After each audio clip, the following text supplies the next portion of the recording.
song that's just so upbeat. It's the showstopper. The sisters waving at each other across the Zoom room, too cute. um, and it's called The Room Where It Happens. I'm hesitating because I know people are still coming in. Let me just ask, who's there on the phone? Is that Dodo? She's usually on the phone. Happens. We're winding down toward the end of the musical, and we're really going to be focusing now on the rivalry between Alexander Hamilton and Aaron Burr. This song is sung by Aaron Burr, sort of in a fit of jealousy. The Room Where It Happens describes a sort of backroom negotiation that happens out of sight between Alexander Hamilton on the one side and Thomas Jefferson and James Madison on the other side.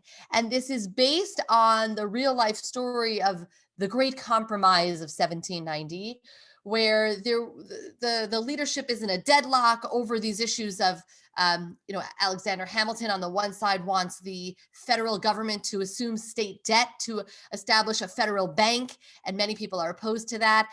And then Jefferson and Madison are representing the Southerners. They're from Virginia, and they want the U.S. Capitol to be where Washington, D.C. is now today. And there's a deadlock, and there's a negotiation that even historians say we don't know what happened in that room. All we know is what Thomas Jefferson says happened. And you'll see in the song, it'll say, Thomas says this, Thomas says that, but really no one was in the room where it happened. All we know is the doors opened and Hamilton got what he wanted, right? He got the federal banking system and he's in charge of it.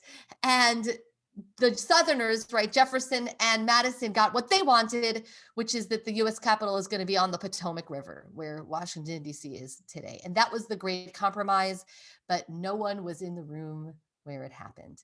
The piece of Aaron Burr that is in this song is his envy of Hamilton. Like somehow, Hamilton and Burr, we start out as friends, or at least friendly rivals.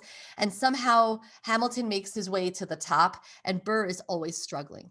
And we heard that in the song a number of weeks ago, the song, Wait for It, Wait for It. He's waiting for it, waiting for it, waiting for his chance. And Hamilton is relentless and just continues to climb. And so this song really is about Burr saying, I want to be in the room where it happens. The room where it happens, the room where it happens. And it's going to lead right into, well, what's going to happen next in our next final two classes. We'll be seeing Amber challenging Hamilton to a duel and shooting him fatally.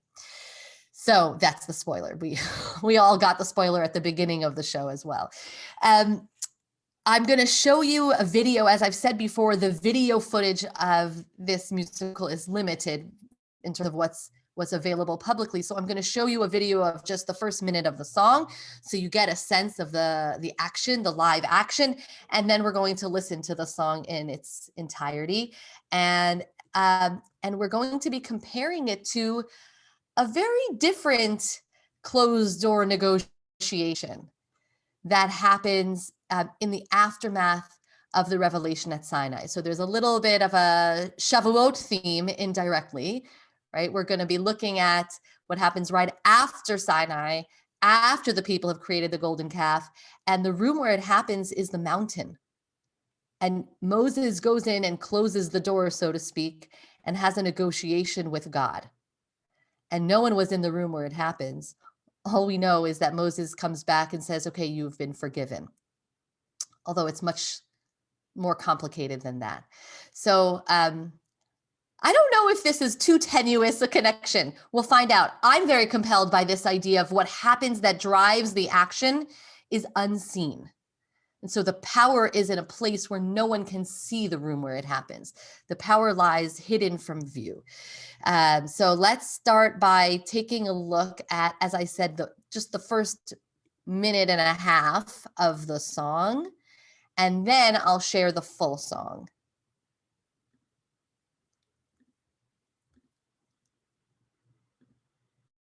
Here we are. Okay. So you're going to see Aaron Burr essentially narrating this whole song, even though he's not in the action.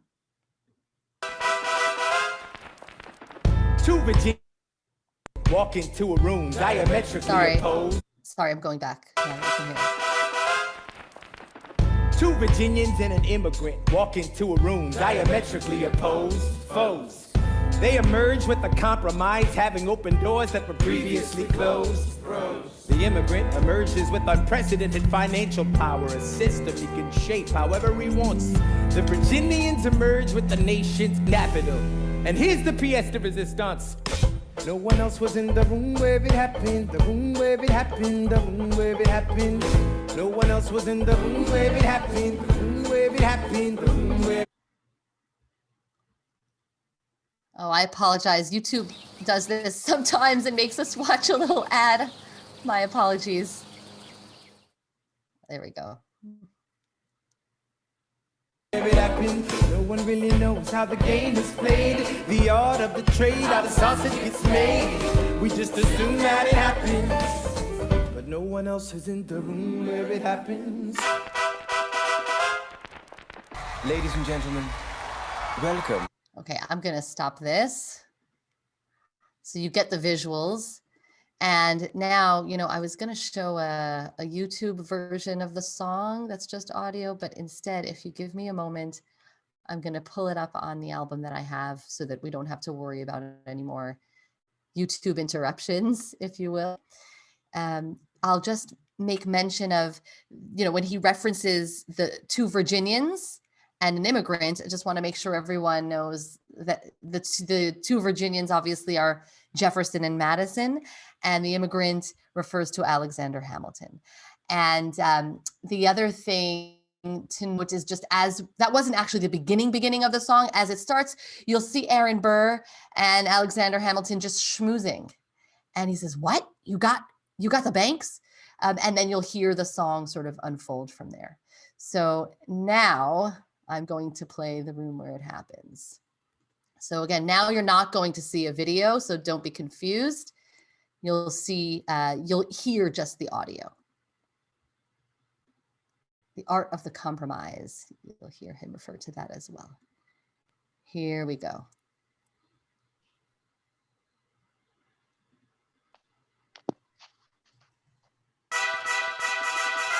Ah, Mr. Secretary. Mr. Burr, sir. Hey, did you hear the news about good old General Mercer? No. You know Claremont Street? Yeah. They renamed it after him. The Mercer legacy is secure. Sure. And all he had to do was die. Yeah, that's a lot less work. We ought to give it a try. Now, how you gonna get your debt plan through? I guess I'm gonna finally have to listen to you. Really? Talk less, smile more. Do whatever it takes to get my plan on the Congress floor. Now, Madison and Jefferson are merciless. Well, hate the sin, love the sinner. Hamilton. I'm sorry, Burr, I gotta go. Decisions are happening over dinner. Two Virginians and an immigrant walk into a room diametrically opposed foes. They emerge with a compromise, having opened doors that were previously closed. The immigrant emerges with unprecedented financial power, a system he can shape however he wants. The Virginians emerge with the nation's capital. And here's the pièce de résistance. No one else was in the room where it happened, the room where it happened, the room where it happened. No one else was in the room where it happened, the room where it happened, the room where it happened. No one really knows how the game is played, the art of the trade, how the sausage gets made. We just assume that it happens, but no one else is in the room where it happens.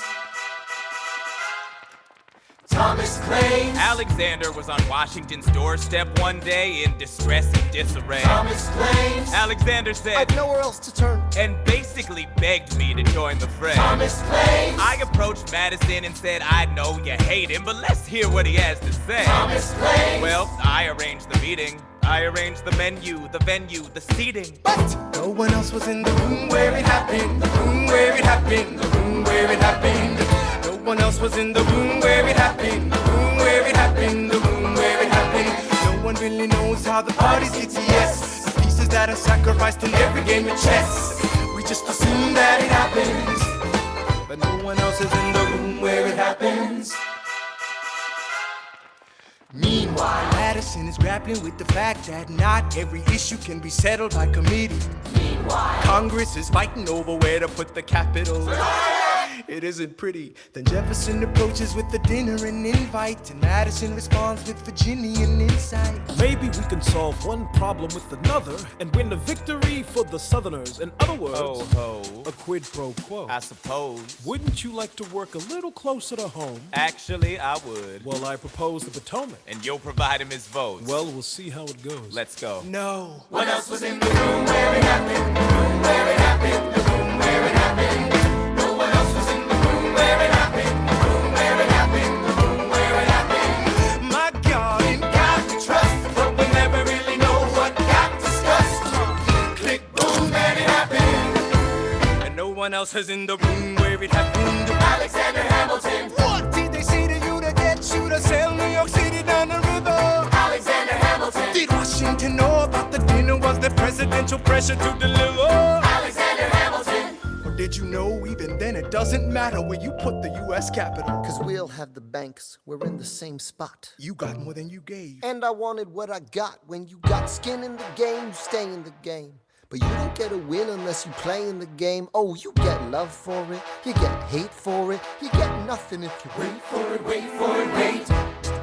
God help and forgive me, I wanna build something that's gonna outlive me. What do you want, Bert? What do you want, Bert? If you stand for nothing, Bert, what do you fall for?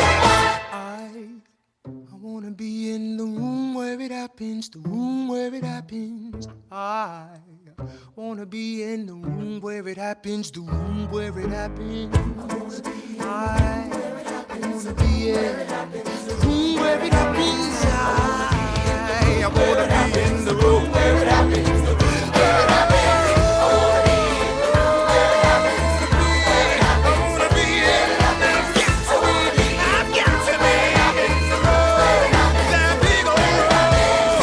The art of the compromise. Hold your nose and close your eyes. We want our leaders to save the day. We don't get a say in what they trade away. We dream of a brand new start. But we dream in the dark for the most part. Dark as a tomb where it happens. I've got to be in the room where it happens. I've got to be Where it happens.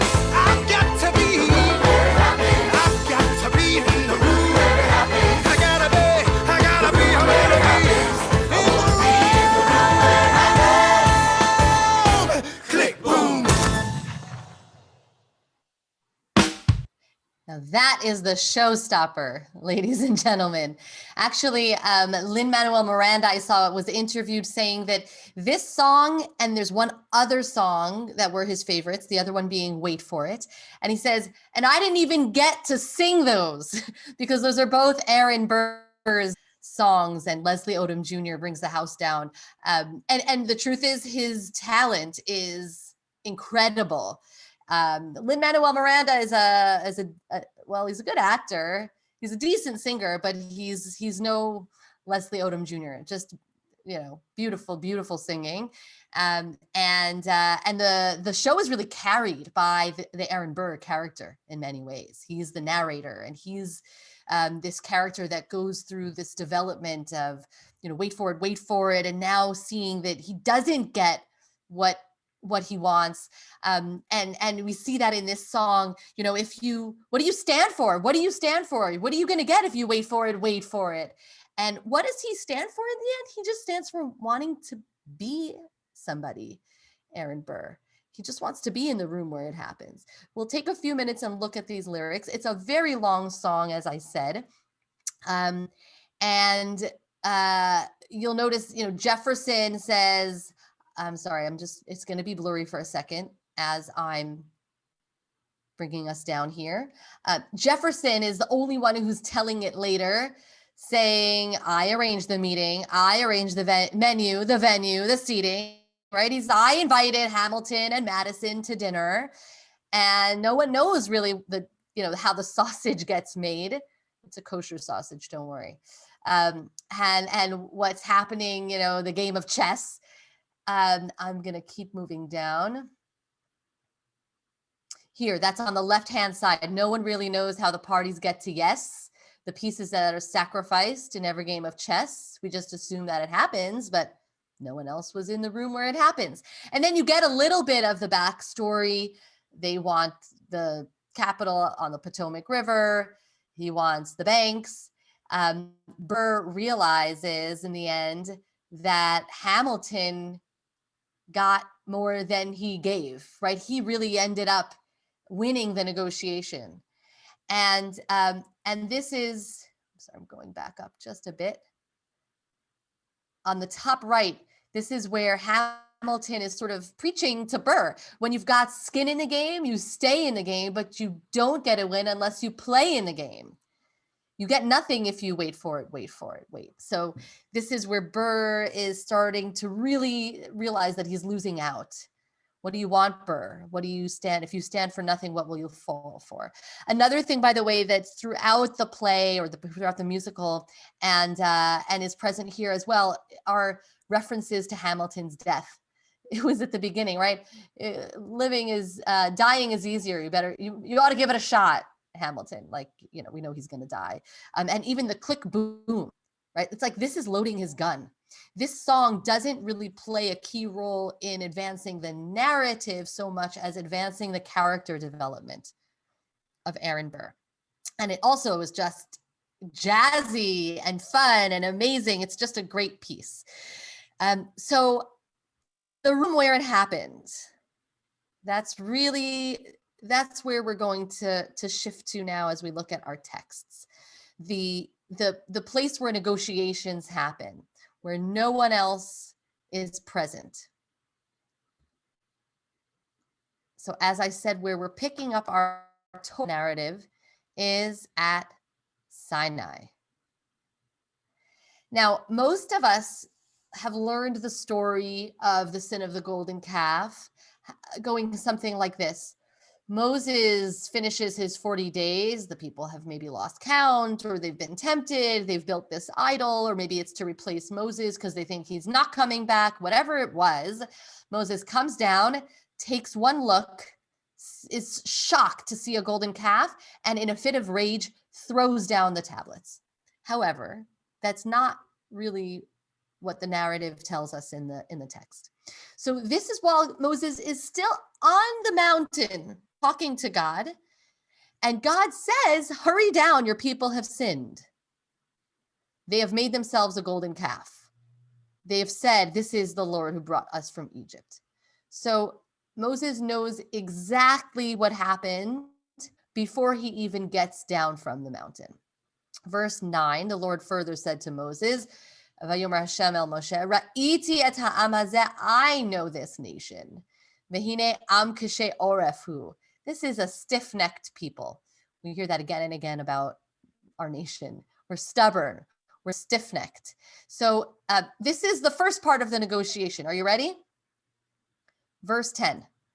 Ve'ata, God says, now, hanichali, leave me, let me be.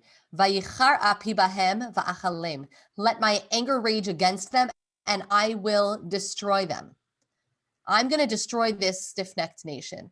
And I'm going to take you, Moses, and I'll make you a great nation. I'll start from scratch.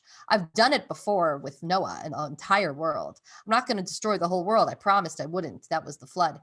But this nation, they've got to go. I got to start with you again. And Moses talks God down from that. Even though the people haven't even seen him yet. They don't even know that Moses is going to be coming back any minute. In verse 11, Moses starts to defend them. Vayichal Moshe et penei Hashem Elokav. Moses begs before God and says, Vayomer, Lama Hashem yechere apcha be'amecha. Why should you, God, flare your anger against your people? Asher hotzeta me'eretz Mitzrayim bekoach gadol uviyad chazaka, that you delivered, your people that you delivered from the land of Egypt with a strong arm, etc. And the argument is not really going to be in defense of the people so much as in defense of God's reputation. Verse 12, Lama yomru Mitzrayim lemor, why should or let not the Egyptians say, Bira'ah hotzi'am laharog otam, God took them out for bad, for evil, to kill them, beharim, out in the mountains, right, out in Mount Sinai, in this mountain range, ulechalotam me'al pnei ha'adama, in order to destroy them from the face of the earth. They are going to say, God, says Moses, that you took them out with an evil intent. Shuv mecharon apecha v'hinachem al hara'a le'amecha. Come back from your anger, and hinachem, change your mind on, or regret or renounce the plan, this evil plan that you're going to do to your nation. Much of the liturgy of Yom Kippur comes from some of these verses in this episode. Shuv mecharon apecha. This is part of the slichot. You should forgive. And not only that, verse 13, remember the covenant. Zechor la'Avraham liYitzchak u'liYisrael avadecha. So we want the Egyptians to know that you are the true God. That was our intention all along. And also we want you to uphold your covenant with our patriarchs and matriarchs. Asher nishbata lahem bach.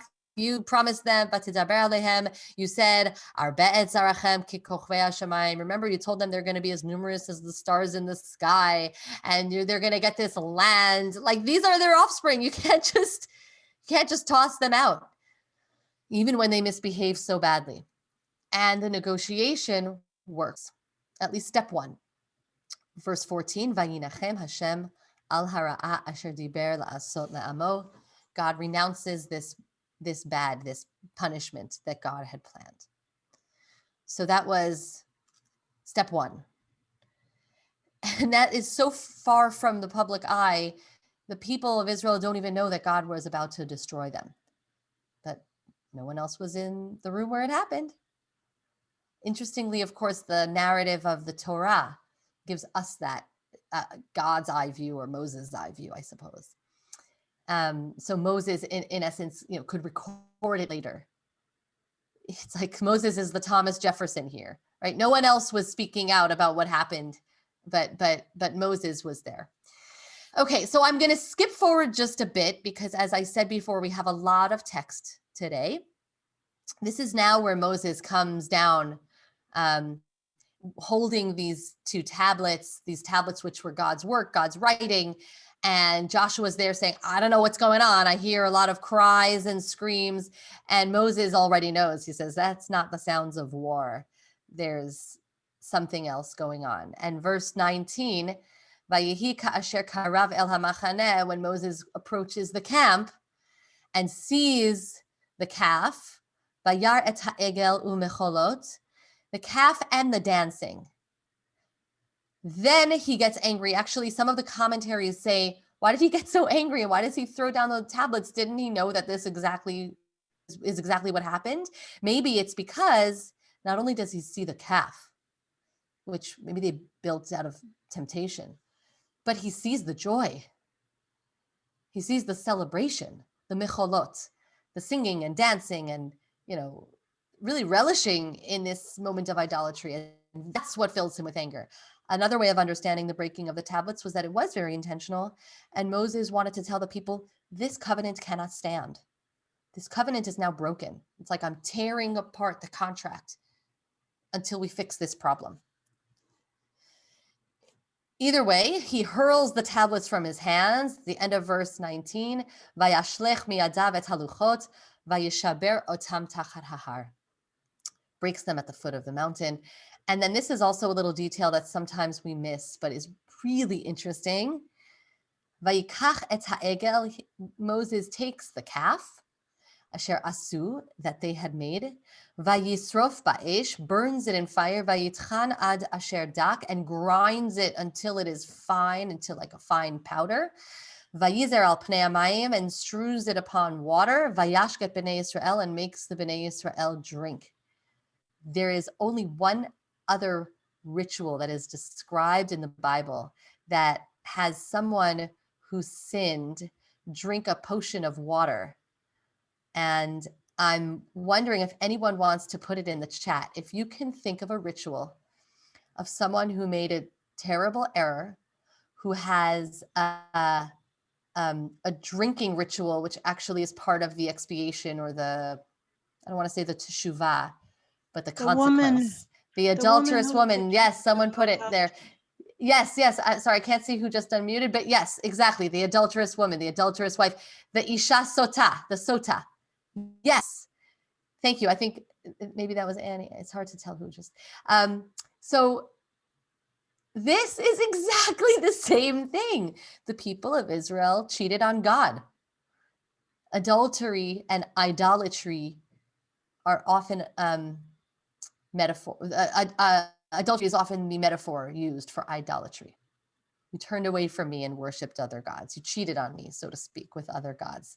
And they enact the same ritual. Or you could say the Sota ritual comes later and is imitating this ritual. Okay, we could parse that another time. Except, thank you, Dave, she may not have been. Exactly. So the Sota is actually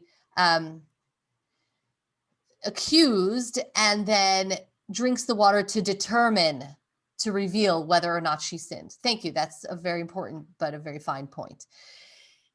Okay, so that was negotiation step one, and they've the luchot have been shattered. And interesting, Elaine, thank you for that comment in the chat. Maybe the people are so off base that they might start to worship the tablets, right? They're so eager to worship something physical. Maybe they'll take that those stone tablets and think that they might direct that worship toward the tablets themselves. So now Moses starts to, well, yell at them. The next day, there's a part that I skipped here, by the way, where it's not a pleasant story. There's a slaughter. The Levites are defending. They're killing the sinners. We're going straight to the room where it happens. That's really where I'd like to focus. So Moses says, I'm going to go up to God and I'm going to beg your forgiveness. So remember, God agreed not to destroy them, but God hasn't yet forgiven them. So that's going to be negotiation round 2. Verse 31. Vayashav Moshe el Hashem vayomar. Moses goes back up to God. And it's several times that Moses goes up and down. Moses goes up for 40 days, comes down, breaks the tablets, goes up another 40 days, comes back down, and they're forgiven. And he's told, make a second set of tablets. Goes up a third 40 days and comes down with a second set. So this is not just a one-day event. Moses goes and talks to God. Ana chata ha'amazeh chata'a gedolah. Alas, these people have sinned a terrible sin. Vaya'asu lahem Elohei zahav. They made a god made of gold. And he says to God, Ve'ata im tisach chatatam, please forgive their sin. And then he gives God an ultimatum. Ve'im ayin, if not, mecheni na misifrecha asher katavta. If you don't forgive them, then erase me from the Torah. Take me out of the narrative, to use a Hamilton phraseology.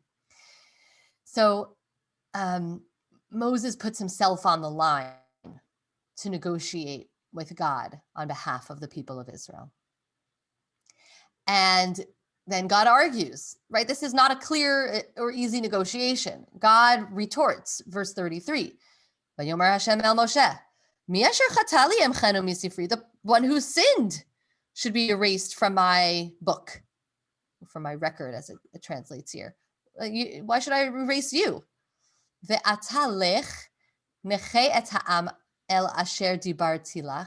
Go lead the people. You go. I'm not going to erase you, but you lead the people to the land, because I guess you're right. I did promise that land to their ancestors. And I'm going to send an angel or a messenger. I'm going to send an emissary to guide you. But I still don't forgive them for their sin. And then God sends the plague as punishment for the sin. What's happened here is God acquiesces to part of the negotiation. God has said, I won't destroy these people. God said, I'm not destroying you, Moses. That's ridiculous. Don't be foolish. But God has also said, I'm not coming. Or you won't have my personal presence. You'll have some kind of angelic presence. And you can see it again in the next chapter, chapter 33. It's articulated even more clearly. This certainly is not the way, we teach this story in Hebrew school. There's so much detail here. God says to Moses, you're going to that land. I took you out of Egypt. I promised that land to Abraham, Isaac, and Jacob. I said I would give it to your offspring. So look at verse 2, Bet. V'shalachti lefanecha malach. I will send an angel before you. V'geirashti, and I will chase out all of these nations. Knaani, Amori, Chiti, Prizi, Chivi, Yevusi. You're going to get to the land, verse 3, El Eretz Zavat Chalav Udavash. Makes you want to sing that. Eretz Zavat Chalav, the land flowing with milk and honey. But I, says God, Ki lo e'ele bekirbecha. I will not come in your midst. I can't come in your midst because you are a stiff-necked people. Ki am keshe oref ata. And I'm going to destroy you. Pen achelcha badarech. You're going to keep sinning. I'm going to keep bringing judgment against you. This is not a good combination. The way things look right now, you won't survive God's presence in your midst. And so I will not be with you because it's not going to work for you. And this causes the people to mourn. So they hadn't heard that they almost got destroyed, but they do hear this part, right? Moses comes out of the room where it happens, so to speak, right? And clearly relays this information. In verse 4, Vayishma ha'am et hadavar hara hazeh, the people hear this terrible news, Vayit abalu, they mourn. V'lo ish et yo'alav, they remove their finery. There's so much midrash about what that was. They had crowns, or they had clothes, or they had some special elements that they could no longer keep. They went into mourning. And God explains even further, verse 5, you are a stiff-necked people. If I go in your midst, I would destroy you, etc., etc. And almost to emphasize the point that God can't be too close to the people. Verse 7 now. Moses takes the Ohel Moed, the tent of meeting, the place where Moses speaks to God, and brings that place far away from the camp. Moshe yikach et ha'ohel, v'natalo michutz lamachane, harchik min hamachana, outside of the camp, far away from the camp. The Karala Ohel Moed, this now becomes the tent of meeting. And if you want to talk to God, you have to go away from the people to inquire of God, meaning through Moses or through Aaron. Anyone, Kohl mevakesh Hashem, v'haya kol mevakesh Hashem yetze el hel moed asher michutz lamachane. And it explains even in this very graphic, vivid way, if Moses were going out to the tent to speak to God, all the people would sort of stand at their own tent and gaze after him. And in verse 9, V'haya kevo Moshe ha'ohela, when Moses came into the tent, Yered amud ha'anan, then the cloud of God's presence would descend and would be present while God spoke to Moses. And the people from afar, I'm just skipping a little bit, the people from afar would bow low, would see that the Lord's presence was there, but not with them, far away, with Moses. And here we have something we referred to a couple of classes ago. God spoke to Moses, verse 11, V'diber Hashem el Moshe, panim el panim, face to face, in a very intimate manner. Ka'asher yedaber ish el re'ehu, as one person speaks to his or her friend. And then Moses would come back to the camp. So this is a very concrete demonstration of the fact that the people can't handle God in their midst. God is too judgmental. And I'm saying it that way because it's understood that soon or later, God will reveal God's mercy. It's only God's mercy and not God's judgment that will allow the people to once again have God in their midst. I see the the comments. God needs to take a break. God needs a timeout, or the people needs a timeout. And yes, we are stiff-necked, but we are created in God's image. So I think you're right. God sometimes presents as somewhat stubborn as well. And thank you for the comment. Someone asked me to please use the pointer. I will use the pointer more. I didn't realize that that was useful to people, so I'm happy to do it. Okay. So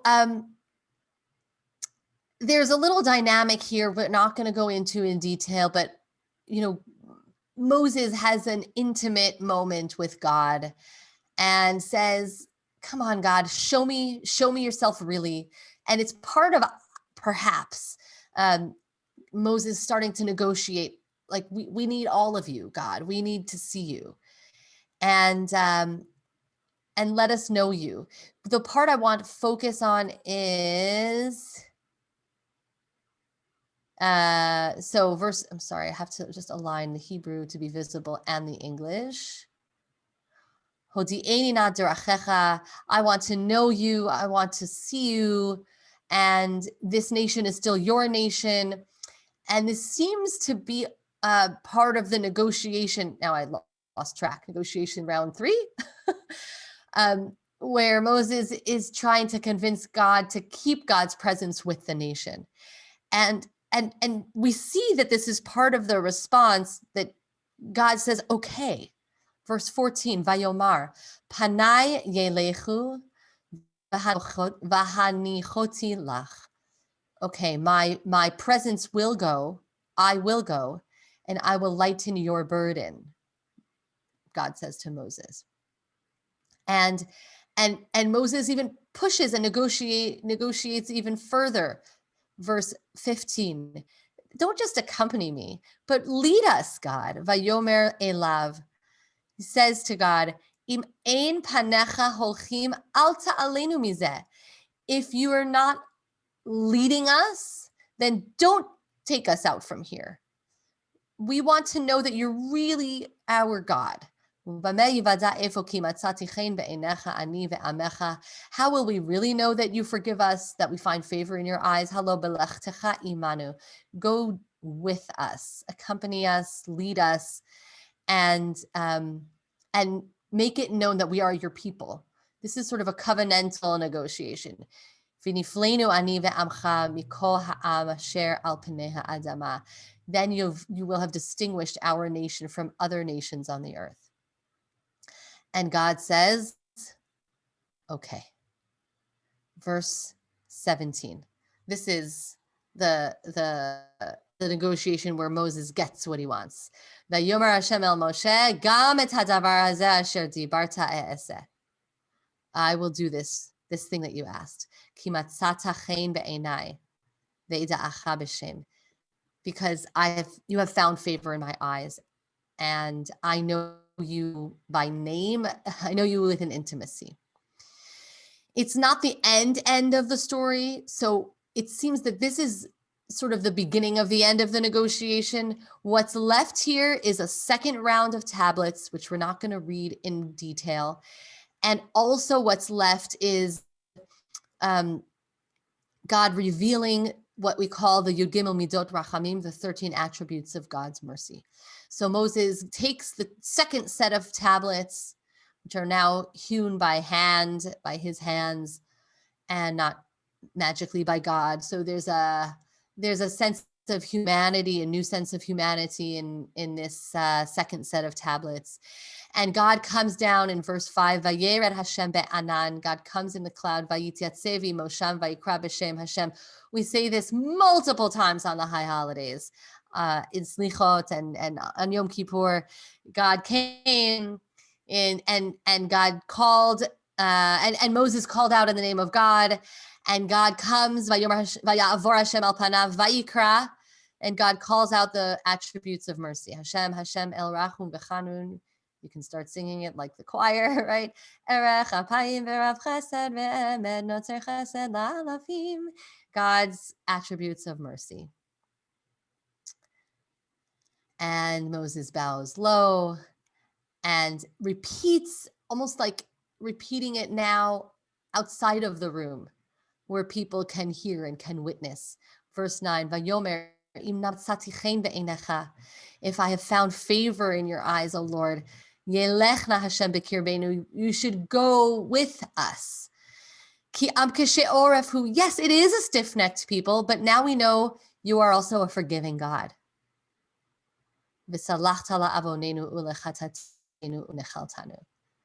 You're going to forgive our iniquity, our sin, etc., etc. And God from there essentially moves on and says yes. Answer, keep my commandments, and so on and so forth. So what I wanted to bring out of this narrative by comparing or contrasting it with the room where it happens is this idea that Sinai is a vault, is closed to the populace, and only Moses and God know what's going on in the room where it happens in this negotiation. And sometimes Moses comes and relays information, and sometimes information is not relayed. And later on, we'll see that the location where Moses does speak to God and where the Mishkan, the tabernacle, is built, and it's right after this episode, they build the Mishkan. There, it is in the midst of the people. It is in the center of the camp. All of the tribes surround the ark, surround the tabernacle, the Mishkan. And yet there is still always a place that remains hidden from view. There maintains a secrecy, a room where the magic happens. And that becomes the Holy of Holies, the Kodesh Kodashim. We know the Holy of Holies is not accessible not only to any Israelite, but to any Kohen, to any priest. Only the high priest, and only one day a year is anyone allowed in the Holy of Holies. So we've gone from Sinai to the Sinai, which is sort of an off-limits place, to the tabernacle, and even eventually the temple, right? The temple that is built in Jerusalem, having a secrecy. And there's one more place I wanted to show you when Moses finally comes down the last time with those two tablets.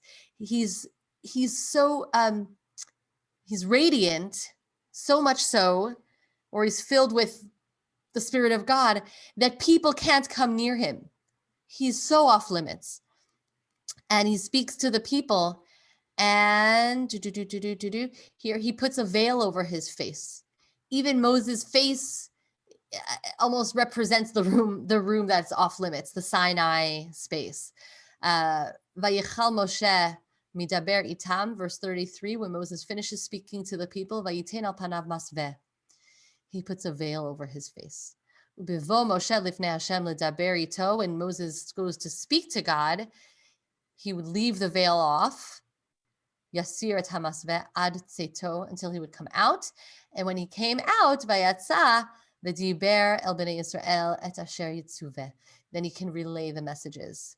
And his face was karan or pnei Moshe. His face was radiant. Keren or. Apparently, I remember this from my days of studying early Christianity in university.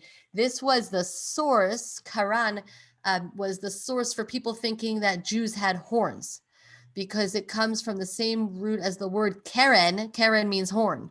His head had a Keren, but it could also just mean a radiance. So they would have thought that, I don't know, Moses had horns.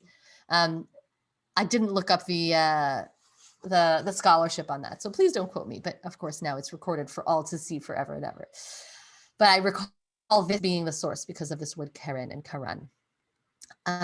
Those are Those are the moments that are so powerful, or the spaces that are so hidden, that they remain mysterious. Michelangelo's Moses. Thank you, Naomi. So it was Michelangelo's fault.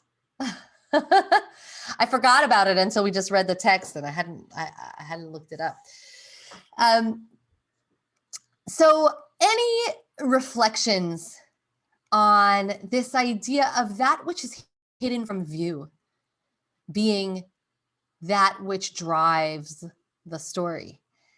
And maybe you can reflect on, the way that there's this desire to be in the room where it happens, at least in the Hamilton story. In the Torah story, there's not. The people want to be there, but then they're sort of recoiling, and there's too much power.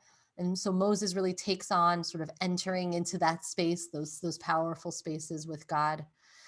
But I just also wanted to show you these negotiations. Like this is how the chess or the sausage gets played. I'm looking at the chat now. Yes, thank you. So because of Michelangelo's Moses, this went into the popular culture. I mean, I would like to think people are, well, I don't know, more well-informed now. Moshe sets the standard for the authentic Jewish leader who will do everything for his people when he negotiates. Thank you, Elaine. Even to the extent of diminishing or sacrificing his own prestige. I mean, I wonder if, because in a negotiation, we know we're sort of speaking in extremes. I wonder if Moses was really expecting God to destroy him, or it was sort of a rhetorical device, like the way you would walk away saying, forget it, deal's off. And then you walk away, right? And you wait for the other person to say, no, wait, come back. So maybe that's the negotiation move that Moses is pulling when he says, erase me from your Torah, or destroy me, Any other thoughts about the room where it happens? We're gonna play one more video before our time is up, but I see Bunny's hand. Go ahead. It just seems to me that whenever something is hidden, what automatically occurs to the other person is suspicion and doubt. And, it can be challenged that I don't believe it, or did he really do that? And I think it's reminiscent in both the stories here. Yes. So if it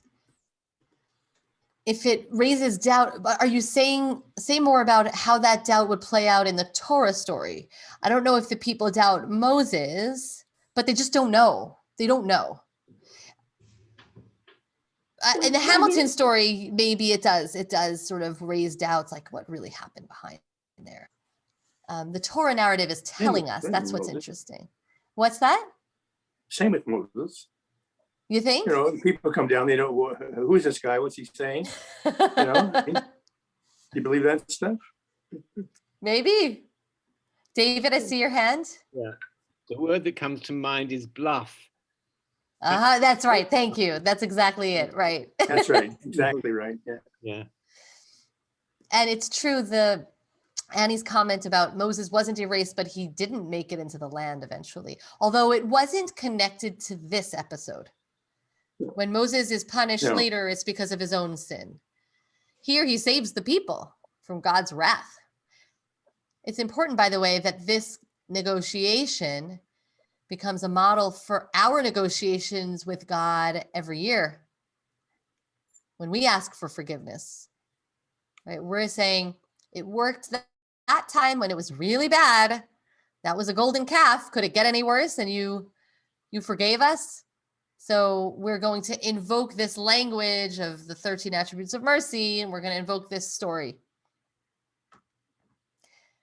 I did want to show you, I have actually Rachel, a very short, yes, sorry, go ahead. Oh, Gloria A. Yeah. There's more than one Gloria here. Okay, I just had a couple of comments. One was that Please. This is the first example of shuttle diplomacy. Of the back and forth negotiations. And I also had a couple of associations. One was with the Mohel Moed. Reminds me, not that we have it, but it's like the Catholic confessional, that it's a special separate place where you confess directly or with a conduit, somebody who listens to your feelings and then relays them directly to God. And the other thing I was thinking about was that I don't know if this is a sin to say it out loud, but that the Mishkan is like a substitute idol for the Jews, that we have this sacred place that we all gather around, that it has holy power. I mean, I think that it was the substitute. Laura, it is exactly what some of the commentators say. Well, I'm brilliant. So, but as we say, Baruch Shekivant, you had an intention that I think it was the Ramban, Nachmanides, but it could be others as well, says that God understood that the people needed something to do that was physical. Well, we deal in symbols. We deal in symbols. We have to have some kind of way to conceptualize a physical manifestation of their connection to God. Yeah. So they instead of a calf, God says, okay, no. Let me tell you how to do this correctly. Take your gold, take your tapestries, take your precious diamonds, and here's what you should make instead, and make it to me and worship me in this way. Because we bow. I mean, we do bow to it. So. Yep. I also wanted to emphasize the ways that in our modern synagogue, anytime post the destruction of the temple, there is no room where it happens. There's equal access, right? Everybody comes into the synagogue. Everybody can go up to that ark. Yes, women too, we can go up to the ark. Well, not while they're praying. Okay, we can get into that another time. If our mechitza was down the middle, like we have it now in our makeshift Landy Hall synagogue, it would feel more equal access. But regardless, there's not a space that only one person is allowed to tread on in that space, and everyone has equal access to direct prayer to God. And so once the temple is destroyed and we go to a different model, it's a more democratic model of worship, of access to God. I'm tempted to show you. So I have one more version of the song, but I also, if this works and if YouTube doesn't make me watch another ad, I found just the last 40 seconds in a great clip where you can see it's just an amazing performance. This Aaron Burr dancing around the stage, and I'm going to show it to you. And then I have one last clip before we end. So this is the very end of the song. You'll see actually there's a lot of this, there's magic happening. So you'll see at one point the tablecloth is yanked out from the table. So keep an eye on the table when you see Aaron Burr stand up on the table. Okay, check this out.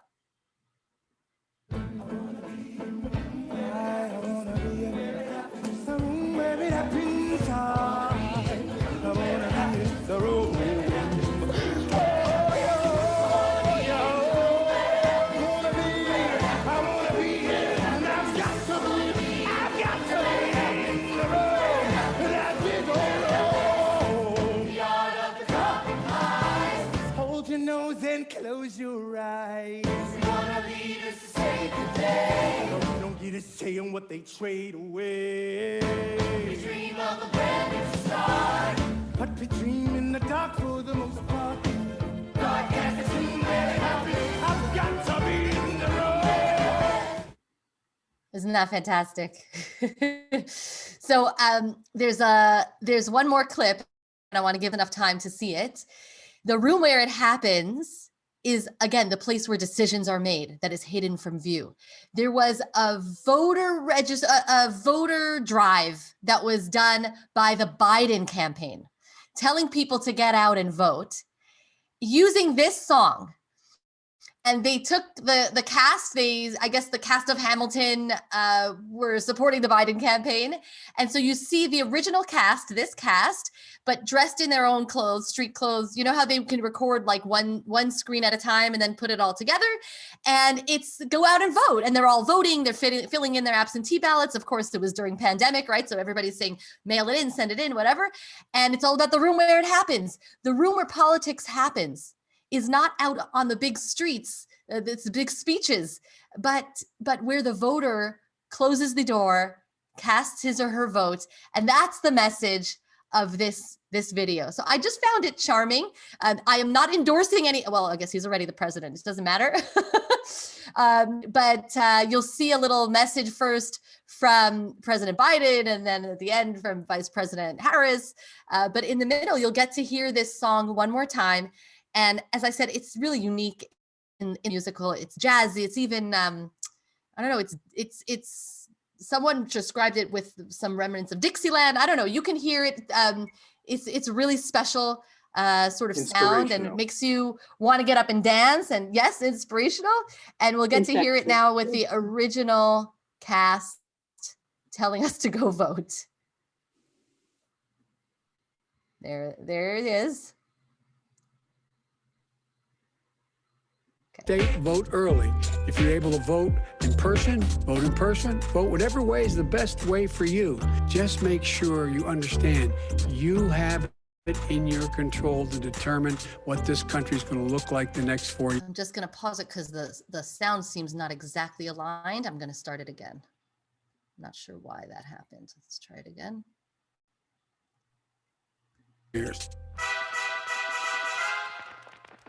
Two Virginians and an immigrant walk into a room diametrically opposed foes. They emerge with a compromise, having opened doors that were previously closed. Bros. The immigrant emerges with unprecedented financial power, a system he can shape however he wants. The Virginians emerge with the nation's capital, and here's the pièce de résistance. No one else was in the room where it happened, the room where it happened, the room where it happened. No one else was in the room where it happened, the room where it happened, the room where it happened. No one really knows how the game is played, the art of the trade, how the sausage is made. We just assume that it happens, but no one else is in the room where it happens. Thomas claims Alexander was on Washington's doorstep one day in distress and disarray. Thomas claims Alexander said, "I've nowhere else to turn," and basically begged me to join the fray. Thomas claims I approached Madison and said, I know you hate him, but let's hear what he has to say. Thomas claims I arranged the meeting. I arranged the menu, the venue, the seating. What? No one else was in the room where it happened, the room where it happened, the room where it happened. No one else was in the room where it happened, the room where it happened, the room where it happened. No one really knows how the parties get to yes, the pieces that are sacrificed in every game of chess. We just assume that it happens, but no one else is in the room where it happens. Meanwhile, Madison is grappling with the fact that not every issue can be settled by committee. Meanwhile, Congress is fighting over where to put the capital. It isn't pretty. The Jefferson approaches with the dinner and invite. Madison responds with Virginian insight. Maybe we can solve one problem with another and win a victory for the Southerners. In other words, a quid pro quo. I suppose. Wouldn't you like to work a little closer to home? Actually, I would. Well, I propose the Potomac. And you'll provide him his vote? Well, we'll see how it goes. Let's go. No. What else was in the room where it happened, the room where it happened, the room where it happened. No one else was in the room where it happened, the room where it happened, the room where it happened. My God, In God we trust, but we never really know what got discussed. Big boom, and it happened. And no one else was in the room where it happened. Alexander Hamilton. What did they say to you to get you to sell New York City down the river? Alexander Hamilton. Did Washington know about the dinner? Was the presidential pressure to deliver? Alexander Hamilton. Or did you know even then it doesn't matter where you put the U.S. capital? Because we all have the banks, we're in the same spot. You got more than you gave. And I wanted what I got. When you got skin in the game, you stay in the game. But you don't get a win unless you play in the game. Oh, you get love for it, you get hate for it. You get nothing if you wait for it, wait for it, wait. God help and forgive me. I want to build something that's gonna outlive me. What do you want, girl? What do you want, girl? If you stand for nothing, girl, what do you fall for? I wanna be in the room where it happens, the room where it happens. I wanna be in the room where it happens, the room where it happens. I wanna be in the room where it happens, the room where it happens. I wanna be in the room where it happens, the room where it happens, the room where it happens. I wanna be in the room where it happens, the room where it happens, the room where it happens. I wanna be in the room where it happens, the room where it happens, the room where it happens. The art of the compromise. Hold your nose and close your eyes. We want our leaders to save the day. You don't get a say on what they trade away. Yeah. We dream of a brand new start. But we dream in the dark for the most part. Dark as a tomb where it happens. I've got to be in the room where it happens. I've got to be. The room where it happens. I've got to be. The room where it happens. I've got to be in The room where it happens. I wanna be. The room where it happens. I wanna be in the room where it happens. Click vote. Vote. When we vote. All right. Thank you. I'm sorry. The sound ended up a little off from their lips moving. Did you notice the character, the actor who plays the king was wearing his little crown? That was Jonathan Groff. So I just thought that was really adorable. Thank you so much for joining. Have a wonderful week. Looking forward to seeing you next week. And here's the spoiler. Next week, Aaron Burr will shoot Alexander Hamilton. So hold on to your hats. Next week's the big one. Thank you. Have a wonderful Thank you. Wednesday.